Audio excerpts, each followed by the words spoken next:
স্বৈরশাসক শেখ হাসিনার দীর্ঘ ১.৫ দশক শাসনের শেষ অধ্যায়টি রচিত হয়েছিল মাত্র ৪৫ মিনিটের বেঁধে দেওয়ার সময়ে।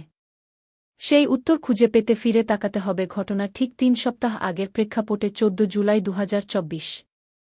সন্ধ্যানামার ঠিক আগ মুহূর্ত ছাত্রদের আন্দোলনের কারণে সংক্ষিপ্ত করা রাষ্ট্রীয় চীন সফর নিয়ে আনুষ্ঠানিক প্রেস ব্রিফিং করছেন তৎকালীন প্রধানমন্ত্রী Sheikh Hasina.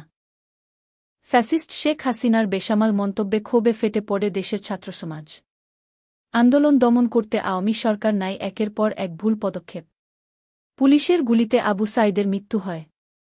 Internet shut down করে সারা দেশে ক্র্যাক ডাউন, ৬ সমন্বয়ককে তুলে নিয়ে যাওয়া। এমনকি ১ আগস্ট জামায়াত শিবির নিষিদ্ধ করা, এসব আন্দোলনকে করে তুলে বিস্ফোরক। এর মধ্যে সারা দেশের সরকারি বাহিনী দমনপীড়নে নিহত হয় কয়েক শতাধিক আন্দোলনকারী।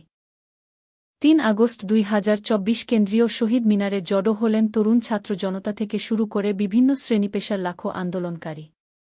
সেখান থেকেই ঘোষণা দেয়া হল সরকার পতনের একদফা দাবিতে অসহযোগ আন্দোলনের। এ সময় আইজিপি জানিয়ে দেন বল প্রয়োগ করেও পরিস্থিতি নিয়ন্ত্রণে রাখা সম্ভব নয়। সেই সময়ের বিভিন্ন সূত্র জানায় ৪ আগস্ট রাতেই সেনাবাহিনী ও গোয়েন্দা সংস্থার একাধিক শীর্ষ কর্মকর্তা শেখ হাসিনাকে বোঝানোর চেষ্টা করেন। সেনাপ্রধানের পক্ষ থেকে শেখ হাসিনাকে জানানো হয় পরিস্থিতি নিয়ন্ত্রণের বাইরে। এখন বল প্রয়োগ ব্যাপক প্রাণহানি ঘটবে যা সেনাবাহিনীর ভাবমূর্তিকে প্রশ্নবিদ্ধ করবে। তাই তাকে পদত্যাগের অনুরোধ করা হয়। কিন্তু তিনি তাতে রাজি হননি। এরপর সেনাপ্রধানের আহ্বানে শেখ রেহানা চেষ্টা করেন বড় বোন শেখ হাসিনাকে বোঝানোর। তবুও মন গলেনি।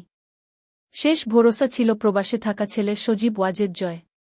এক শীর্ষ কর্মকর্তা ফোনে সব জানালে জয়ের পরামর্শে শেখ হাসিনা পদত্যাগ করতে বাধ্য হয়। এরই মধ্যে গোয়েন্দা সংস্থার কাছে খবর আসে শাহবাগ ও উত্তরা থেকে বিপুল জনতার বিশাল মিছিল গণভবনের উদ্দেশ্যে রওনা হয়েছে। হিসাব বলছে সর্বোচ্চ ৪৫ মিনিটেই তারা পৌঁছে যাবে। তেজগাঁওয়ের পুরনো বিমানবন্দরের হেলিপ্যাডে পৌঁছান শেখ হাসিনা ও তার ছোট বোন শেখ রেহানা।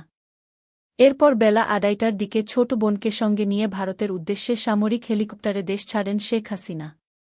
৪৫ মিনিট কখনো জীবনের চেয়েও দীর্ঘ হয় আর ইতিহাসের চেয়েও হয় অধিক সত্য, এমন এক সময় যার পরে কোনো কিছুই যা আগের মতো থাকে না।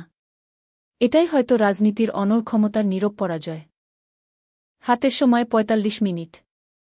দেশ ছাড়তে হবে, না হয় প্রাণ দিতে হবে ছাত্রজনতার হাতে।